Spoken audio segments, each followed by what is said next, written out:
beautiful, beautiful Sunday. Thank you for being here. It's great to see another good turnout this week. This is our third in a 5-class series on affordable housing. So just want to put in a shameless plug for the next 2 weeks. Next week, we'll have a couple of representatives from nonprofits who are talking about what they're doing to address the affordable housing crisis. And then the last week, we have a really interesting panel with folks from 3 or 4 different churches, including Covenant Presbyterian, Bob Anderson's Church in Charlotte, that's done some really innovative work in terms of building affordable housing, developing their own property. So please come next 2 Sundays as well. This Sunday, we are very privileged to have our guest speaker, Mrs. Drennan Paylor. Ms. Paylor is the coordinator of homeless services and community support for Guilford County Schools. So she works with the really tough cases of families who are experiencing homelessness. She started her career teaching in 1993 in the Charlotte Mecklenburg schools as a theater and journalism teacher. She moved to Greensboro in 2005, where she taught and held many positions at Dudley High School, including school counselor, which is a thankless job, as we all know, and early college academy. After 17 years, she took a position in the central office as the McKinney-Vento District Liaison and the SF point of contact for foster care. And she promises me she's going to explain what all that means. So by this January, we'll make her 29th year as an educator. So welcome.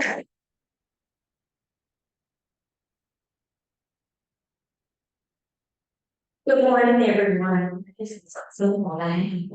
I'm a theater teacher by nature, so I project anyway. So I'm too loud to let you know, but I want to be honored to be here this morning to talk to you about something that is very passionate to me, which is our students in transition. We try not to call them homeless students. We try to, tell them that they're in transition, that something better is going to come. And I also have a acronym that I use for them. I call it my CHAMPS program, CHAMPS. It's changing hope and making positive strides. So that's what I hope that my students are doing in my program. I do represent and I do support all 124 schools in Guilford County. Now, all 124 schools, they do not have students in transition, but about 119 of them do. The ones that do not have students in transition are your middle colleges and some of your specialty schools. They usually do not have students who are in transition. And I think it's only because students in transition, they move so much and they don't know that they can apply for these programs today. Last year in Guilford schools, we identified 3,120 students that were in transition. And this is the number that is self-identified. So in Guilford County and throughout the United States, families have to self-identify. Just because we know that they may be in transition doesn't mean that I can fill out a form for them. The parent actually has to tell me that they want to be self-identified. Last year, we identified 2,000, well, the year before, we had identified 2,525 students. So we made almost like a 500 student increase between the 2 years. Our numbers can be found on the Guilford County website.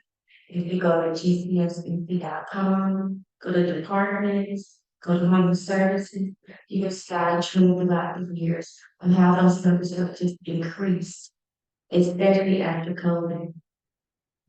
So I'll tell you just a little bit about what I do and the program itself.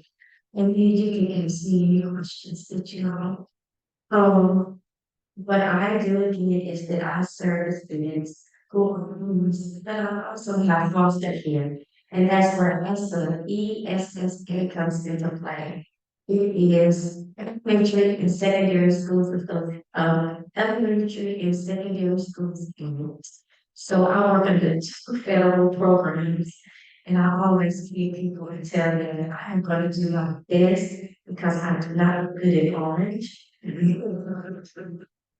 So I work under two federal programs, and the one I will speak to you briefly about today is the McKinney Mental Act. And that is the act that provides provisions for our students in transition. McKinney Mental Act actually started under No Child Left Behind in 1987, and it was revised under Fair Student Assistance Act in 2015. You know, that's correct. I've been saying this enough. And so under that act, there's three things that we work on. We work on the school stability, school access, and then school success. So school stability just simply means that those students who are in transition, they have an option to stay in their school of origin. Just because they move from place to place, we don't want them to continue moving from school to school. Every time a student moves from school to school, they can lose anywhere between 3 and 6 months of education. And it's only because when you go from school to school, here in Gilbert County, we have traditional schools, we have block schools, and they're never at the same point of learning.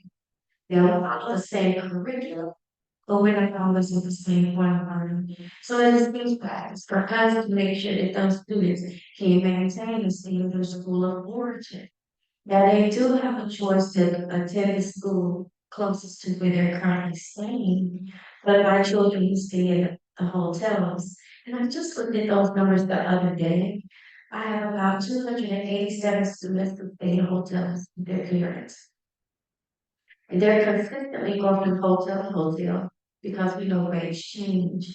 But every time the rates change, you can't change the school. So we do our best to make sure that they have transportation to and from those locations when they change the hotels. So with student access, what I make sure that they have immediate enrollment. That means when they walk into their school or any school, they can simply say, hey, I'm in transition. And they will be immediately enrolled in that day, and they start classes. That means they can schedule, even if that schedule is on paper. And the good thing about them being immediately enrolled is that we don't lose them. Sometimes when you tell them, oh, you can't start today, they never come back. At least when we can get them immediately enrolled, we know that that day they'll have at least breakfast and lunch, and they'll have a safe place at least 8 hours of that day. Because sometimes when they leave us, we honestly do not know where they go. But sometimes they return the next day, sometimes it's not the next day. So with school, I have my school access, school stability, school success. With school success, we try to make sure that they have everything that they need in order to be successful in school. And sometimes it's more than just books. Sometimes it's hygiene products, clothes, food, the basic necessities that we take for granted each day when we wake up. Some of my students do not have it. We have several students that I've had to recently do emergency housing. ARC, is anybody familiar with ARC funding? It's an American Rescue Plan. So we have additional funding for our students. So with the funding, we are able to provide some emergency housing. But emergency housing is only for 3 nights. So I'm able to put a small bandage on one of their stitches. And that's how I'm simply explain because it is. So with McKinney Vento, the definition for homelessness is much different from the definition that Chloe uses. Actually, McKinney Vento is for children. And that's what we look at. We make sure that the children have what they need in order to be successful for school.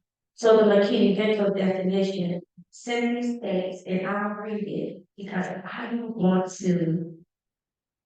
When I say it, I kind of word it down, but I really want you to know what it says. It says Those who lack a fixed, regular, and adequate nighttime residence. Fixed, regular, and adequate. So when I'm talking to my social workers, and we are identifying students because we have to identify my eligibility. Fixed means that the dwelling that they stay in is stable, is permanent, is not subject to move. Okay? When we talk about regular, we're talking about that student can go to that fixed dwelling every night, lay their head down, and go to sleep. And you do not have to worry about where they're going to sleep or not time. And the adequate part is that fixed, regular nighttime housing has heat, lights, water, was not invasive, doesn't have no somebody can live in. It is physically and mentally environment. So that's what we look at. And also, once the family are you doubled up, that means are you staying with someone else? Is it a hotel? Is it a car, park, or other dwelling that is not designated for nighttime, or the nighttime residents, or if they're unsheltered? So we have four categories. And so whenever we identify them, we look at the categories and we see where we have the most children. And a lot of our children are doubled up. Now, it's not always the best solution, but they have somewhere to go each night to go to sleep. A lot of our families find out that they're in this position because of, especially after is evictions. If you have an eviction on your credit, nobody really wants to rent to you. But sometimes the addiction is sometimes out of your control. You lost a job that can't get another job. The rent went up, you can no longer afford the house. And these things, landlords are looking for the deposit plus 2 months rent. So we already know that a lot of these families can't afford it. So they're reaching out to their urban ministries and asking for assistance. Urban ministries can't assist everybody. They're reaching out to your welfare reform for assistance. The need is greater than the resources that are out there for our families. And so when they're doubled up, we also ask them these questions. So we make sure that they're not staying with someone just for convenience. Because sometimes we have that, but that doesn't fall under McKinney-Vento. It has to be due to an economic hardship, you know, in order for it to apply for McKinney-Vento if they are doubled up. I also have my social workers, and I teach my social workers, just because someone stays in a hotel does not mean they're homeless. Some people choose to stay in a hotel. We have some families that work in the hotel, but they live there. So we don't consider them to be homeless. And then we have families who are in transition job wise, they're here for a job and they may stay in a hotel until they find housing. We don't necessarily consider that to be homeless either because they have a job. They're there only until their dwelling is available for them, like an apartment or the we had couples to come in. And a lot of the people who work for public stay in a hotel until they found a house, but we don't consider that to be homeless either. So some of the things that my does for students is, of course, we do the immediate enrollment, but we also do the transportation. We make sure that our students are getting from school and back to their dwellings. We also make sure that they have free lunch and free breakfast. We have a couple of programs. We encourage our schools to have food pantries. Because sometimes we get requested for food. So we do know that there are, at one time, when I was doing service line, there were about 17 food deserts in Guilford County. So if you know anything about, food insecurity, you would know about the food deserts. And so, a lot of our families who are in transition are in these food deserts where they do not get the fresh fruits and vegetables. So we work with, our schools work with, out of the garden, second harvest. Well, we used to work with backpack beginnings, and then, with weekend meals, they come in the backpacks and, right again, not right again, excuse me, backpack beginnings is a wonderful program. We have drives each year from the school that help support, so our schools also collect items and donate them because the items come right back to us. So why wouldn't we? But during the weekends, they do these wonderful backpacks for our kids. They also do, and I don't know if you know that they do this, but each year, like twice a year, they'll call our office and ask us, do we need comfort bags? So comfort bags, are meal bags, and have hygiene products in it, school supplies, blankets. Sometimes they have earmuffs or gloves or things like that for our students. And we give out the comfort bags to our students when we know that they are in need of these things. So, I've talked a lot. Does anybody have any questions at this point? How many social, how many social workers do you have working? So there's about 90 or so social workers, and they don't work directly under me, so I'm under this umbrella, this under student services. And under student services is the social work, homeless student, and dropout program, and I'll kind of fit under that. So our social workers, they do a lot. So if you ever see a school social worker, they're not only the school social worker, they're the dropout prevention person, they're the attendance, they're on the attendance team, they're the school-based McKinney and Tony hands-on. They're also working with foster, so they're doing a lot. But some of our social workers in the school, they have more than one school that they go to. There's a couple of them that go to, I think there's one or two that go to 5 schools, so they're at one school each day. And then there's a couple of them that have 3 schools or 2 schools. If they're high school, usually they only have one high school. Because we identify anywhere between 50 to, I think last year, in Dudley High School, we identified 110 students in transition. So, the high schools are, they have a higher numbers of identification only because those students are identifying themselves. Students can identify themselves as unaccompanied homeless youth. And so company is a little different. It's not a legal thing, it's physical. Are they in the physical presence of their biological parents? And this includes runaways also. But those students who are unaccompanied, there's various reasons why they're unaccompanied. It could be that they exited from foster care, they're 18 years old, and they're still, going to school.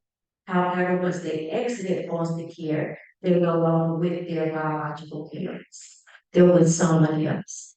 Or their parents are might be incarcerated and they're staying with someone else. So they're identified as unaccompanied. So it's not legal, and sometimes I have to tell the debt managers, you're not ready for a legal piece of paper because it's physical, they're just not with their parents for whatever reason it is. But they have to, have a requirement for being unaccompanied plus homelessness. So they have to fit both of those, categories. Yes, sir. Kids like as hard as you usually get to the good way to like with these kids for years or the usually it's all of them and all of them. How would you try? So the way we keep track of them is we have a system that we call Power School. So if I was an agency, I would use, they call it HMIS on the agency side. In the agency side, they put families in. So on the school side, we use Power School. So if you have a student that was in Gilbert County School, they probably ask you to enroll or register for Power School so you can see their grades and classes and things like that. On my side of Power School, I go in and it's a screen, it's called student programs. And under student programs, that's where I'm gonna indicate if they are, if they're homeless and what total. So remember I talked about them being doubled up in a hotel, in a car, or unsheltered, they all need codes. So I put the code in and they'll weekly run a report to see where my students are. So at the end of the school year, I can run a report of all the students that we identify. We call them over the summer to see if they're still in a housing situation. I recertify them and I put them back in. And see if they have went from one school to the other, because we have a spring that says, transfer. If they transfer to another school, or if they transfer to a school out of district or out of state, as soon as they enroll, I can tell where they're at. So even though we have all of this, unfortunately, we still lose children because sometimes the parents don't immediately enroll because school is not always the first thing on their agenda. On their agenda is housing, where I'm gonna sleep tonight, am I gonna have food for my children? And I've talked to several parents and they're like, Miss Taylor, I'm simply tired because I have these appointments at these agencies. So I can get housing for my children. So I can get food for my children. That makes sense with that to me. But back to what you were saying, it's a system called Power School that helps us track the students. We know how many years, we can go back and see how many years that they've been in transition. Because the information on the student programs is going, it never changes. So I can go back. Some of the students have been in transition since they were in first grade. They graduated last year.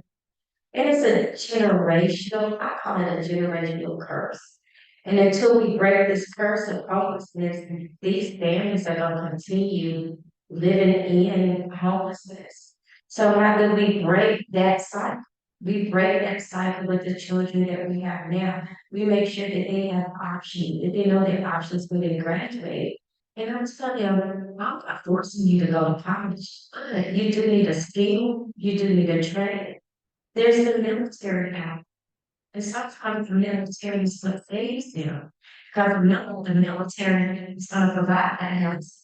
It's gonna give you a job. It's gonna give you some additional education and training. Wow. I don't have a problem with the military. And honestly, our daughter, she is a college graduate. But she's also, she graduated college and came back. It was no jobs. She graduated during COVID. When we was in February, she did payroll and graduated. But she now there was nothing for her to do. And so no matter she had to do something. You can't sleep, mom, I'm not doing anything. So she told her, she said, I want to the military. Right. She's in the military. And I tell the students in transition this story because she went into the military because when she came out, there was nothing for her to do. So when these kids come out, sometimes it's nothing for them to do. So she's in San Diego. She's a yoga, she works at Alamo High School. She's gonna cross the equator. I'll never get to cross the equator. You know, there's a whole lot of guys. Even we take them on educational field trips. So we take them on college trips because sometimes if you're exposed to what you don't know, it intrigues you to go. So we take them on college field trips. Now, what I will do is I seek out colleges that I know that they can afford or it's not that expensive to go to, even if they have to get a student loan. So we do the GTCC. We do the NC Promise Schools, yeah, the NC Promise Schools. So an NC Promise School, like there are 5 NC Promise Schools. Their tuition is $500 a semester. You will see February one. But it wasn't for my daughter. But it's $500 a semester. I want to say Western Carolina is one of those. So we'll be visiting Western Carolina in the spring. They visited US NC Century. I took them to NC State because they need to know what an NC State looks like. Some of these students are gifted and talented students who are in the transitional program. I took them to Johnson and Wales. You know, just introducing them to different things that they may not have thought of to get their minds working on, I can't be in this forever. So those are some of the things that we do to help break this generational curse of homelessness. They see their grandmother go through it, the mother has gone through it, now they're going through it, and you see people go through it and you think they're doing okay. You're like, hey, I can do it, so it'll be okay too. But you don't see parents keep some things away from the children. So the children may not see the struggle. So we're here, my office is here to give them those opportunities. We also have free school. Have you gone to free schools? Wonderful summer program. We have free schools in the students who are elementary school or McKinney town. So they can still have the breakfast and lunch over the summer and a safe place to go. We host free schools and during free schools we also do field trips. We took a train ride to Raleigh and had adults to tell me, Miss Taylor, I've never been on a train. I was like, yeah.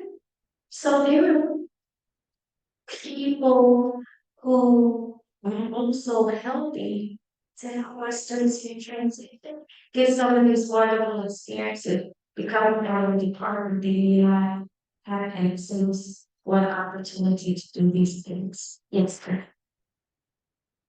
You said 3,000 plus students officially identified as in transition That's last year. last year. Mhm. I'm wondering about unofficial numbers. I mean, can you give an idea of how many that aren't self-identified, but maybe would otherwise fit into this category? Right. So when we look at the total number of students attending Guilford County schools, our training, when I say our training, I'm talking about North Carolina Homeless Education Program, they tell us that we should be identifying 6% of that number.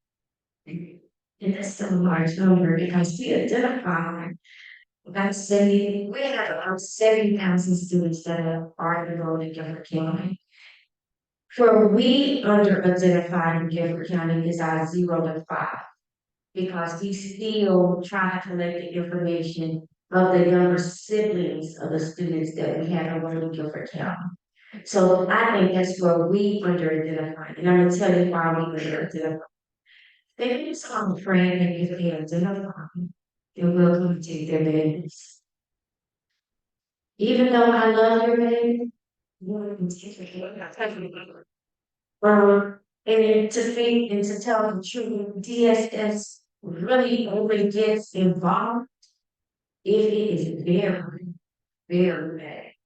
Because we have called DSS before and they're like, that doesn't fit our category. And I'm like, what? Child hasn't been to school in 4 weeks, but they have a house, their parents cry. It is hard to get truancy these days. Very hard. But that's where we under identify. It's really under identifies that 0 to 5. And when we identify those 0 to 5s, our office still has programming for them. We refer them to Head Start and Early Head Start.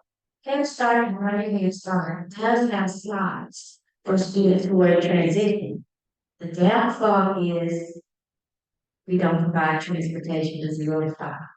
That means it's back on the parent. So the parent can get the student into the program, but they can't provide transportation for the student to attend the program.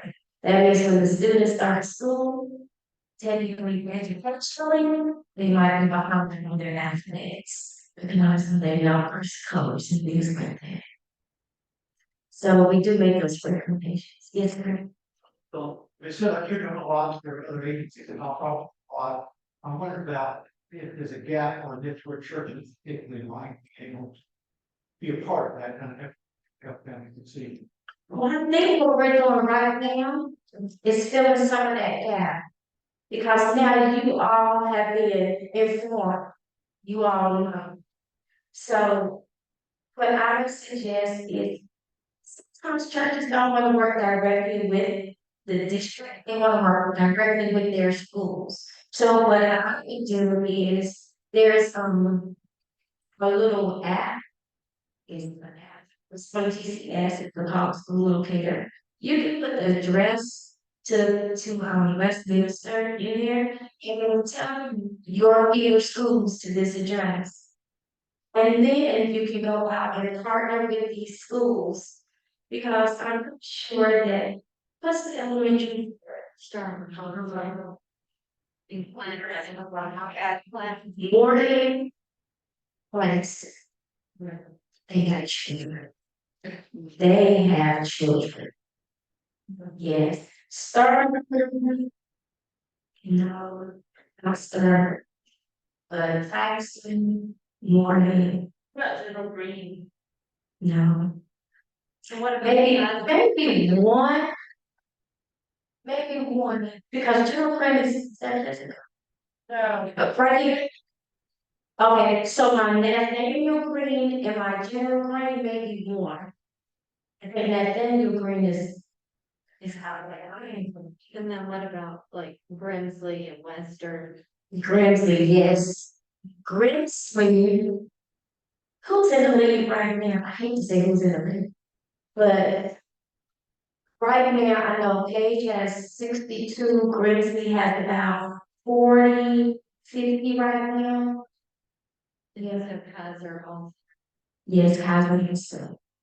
As a matter of fact, I just went in house with family for Kaiser this weekend. Yes, Kaiser does have some.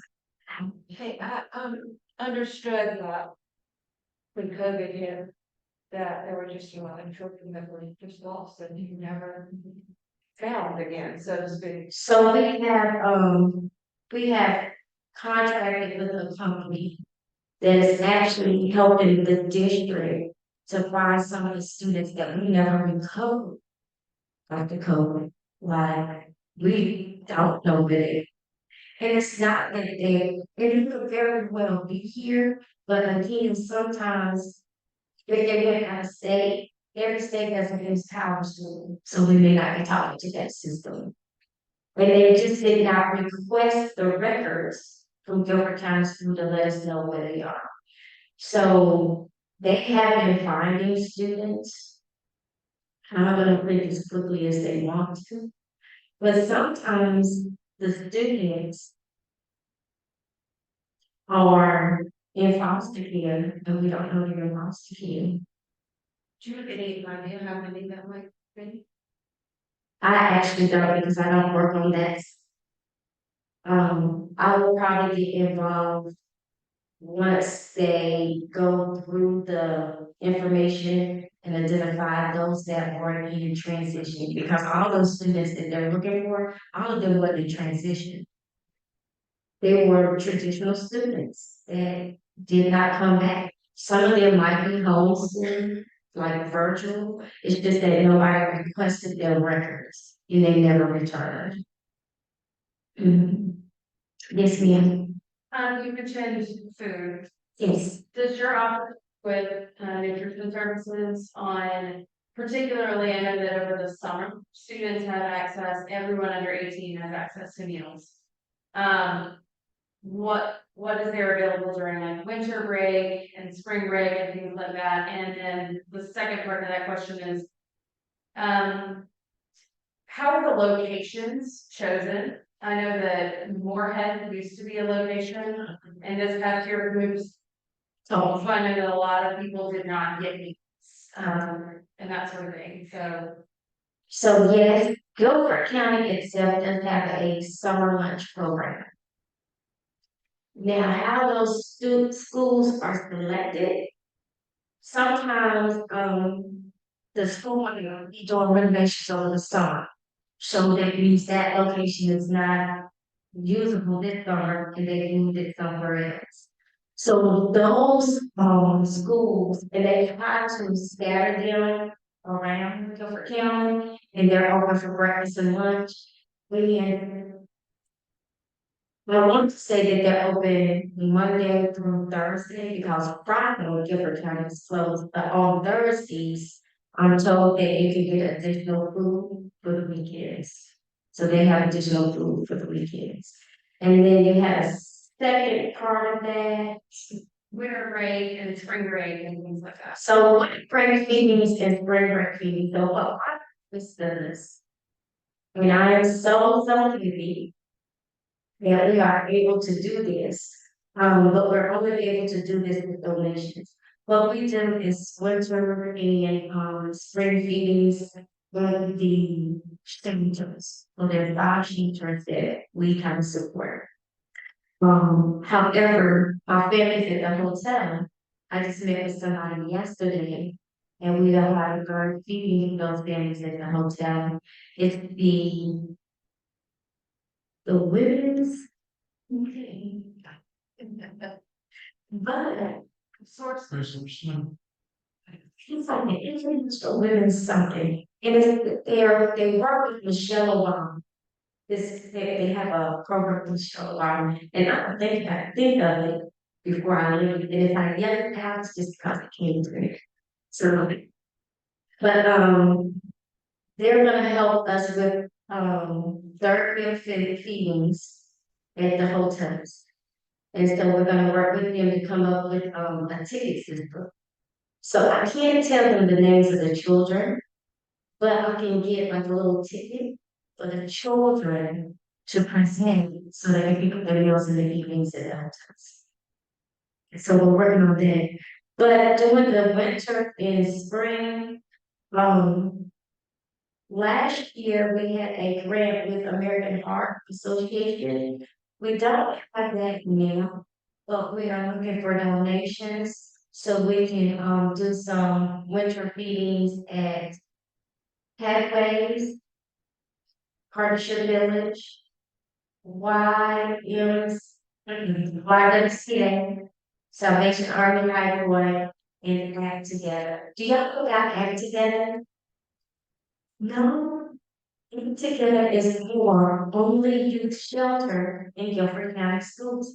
And that's second that we have a youth shelter. That means that these students are what? Unemployed. It is also a resident foster care. So whenever there's a disruption in placement, my foster care students go there until they're placed in another or another facility.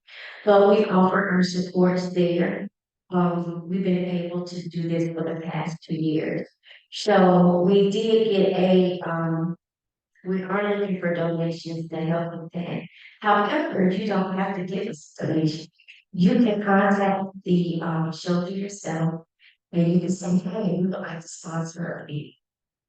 So you don't ever have to come to our office, but you can contact them and say, hey, our office would like to sponsor a meeting. One year, central office, and I'm so proud of myself that I got central office do this, but we did a spaghetti dinner at the Salvation Army High Point, and we actually cooked the food.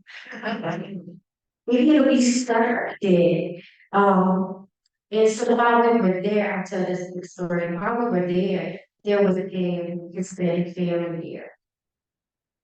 There was a lady in her teens. Come to find out, the lady became homeless because she moved here from Florida to apply for a job in Guilford County Schools. She applied for the job, had ever heard pay.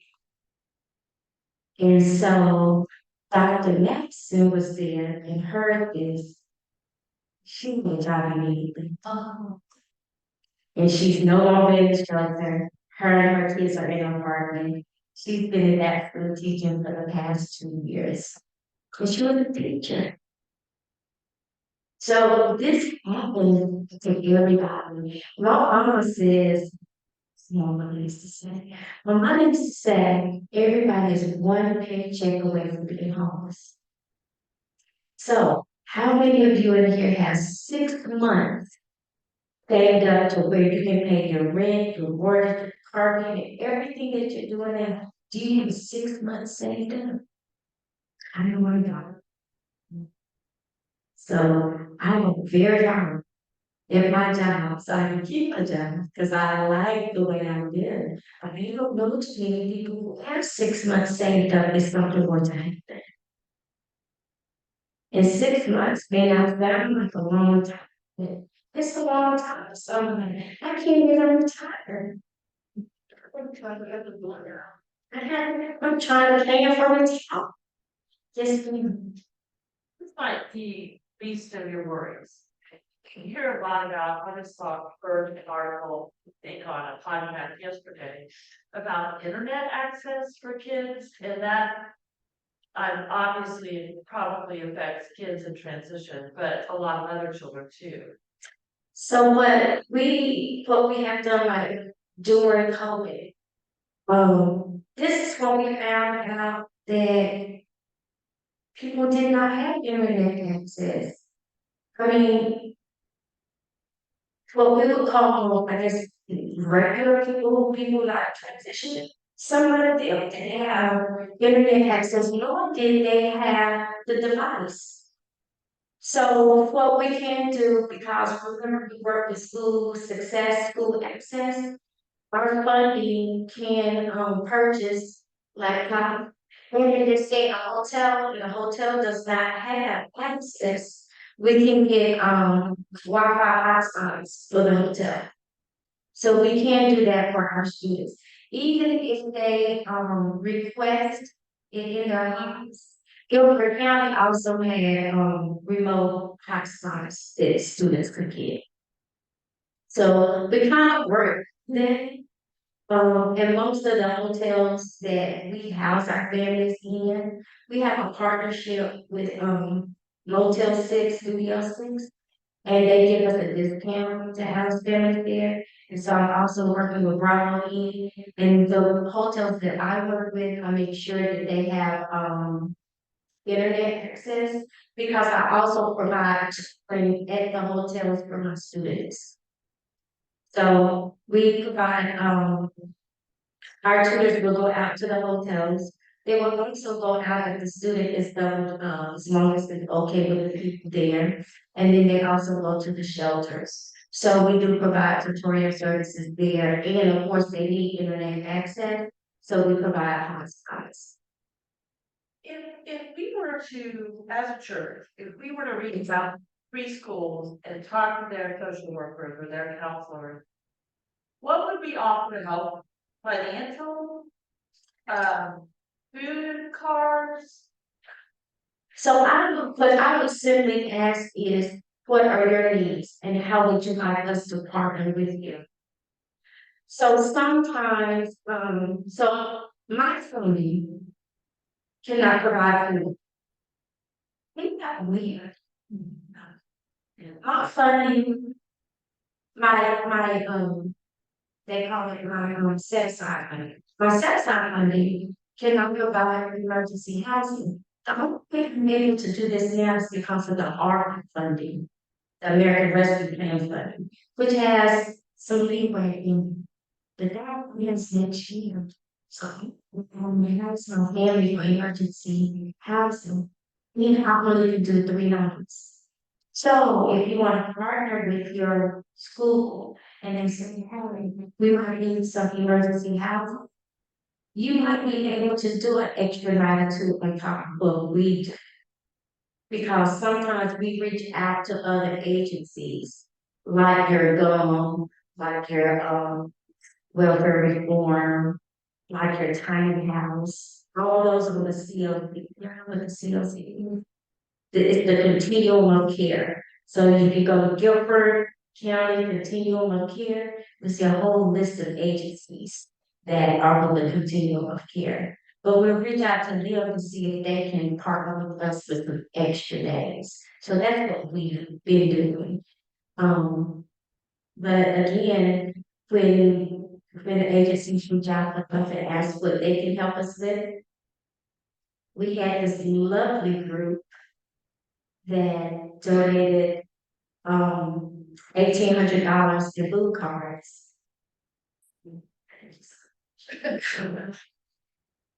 And so we've been able to assist youth programs to that with those funds. But when you think about family and food, you're like, well, they got an EBT card. But the EBT card does not provide, it doesn't pay for any products, hygiene. So those are some of the things that we ask for, in our business. Can you do a paper products, diapers, wipes, baby food, powdered milk? Because we still have that 0 to 5 that we try to assist with the families. Because some of our students who are in transition are not put to school because they have to babysit for 0.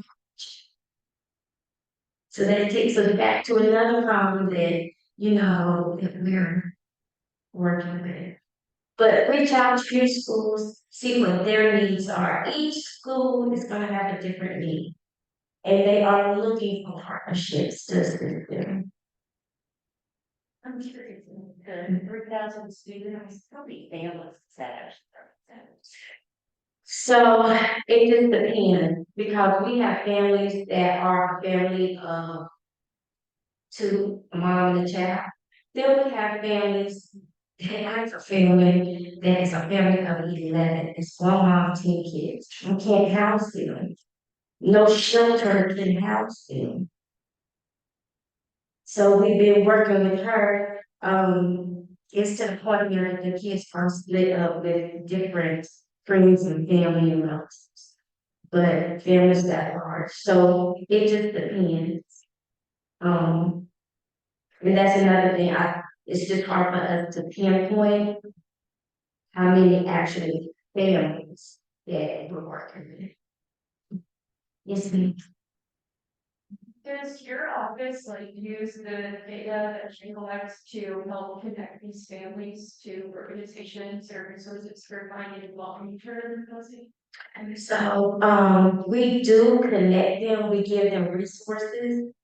So with the resources, we don't want to enable them either.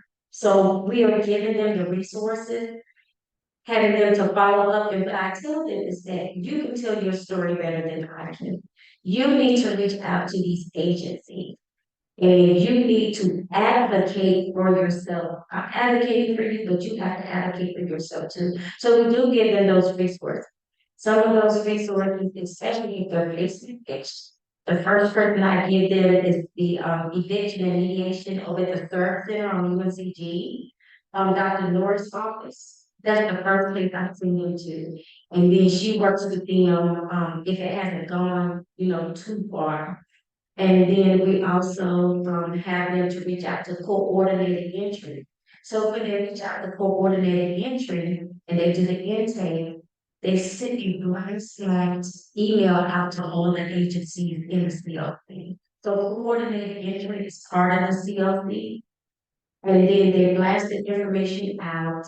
We get the information. As soon as I get the child from Guilford County Schools, I'm sending it over to that social worker. She's immediately looking at it. But those different agencies are looking at it to see what supports they offer the families. So whenever they call my office, typically I'm saying reach out to the CLC because it's going to reach more people That way, then you call each individual person. It's a quick way. So coordinated entry would be that.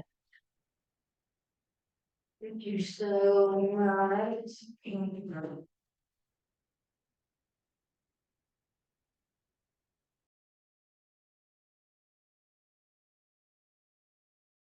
All right, and I was supposed to say we recorded this. Yeah. I had permission, so I apologize. I hope everyone.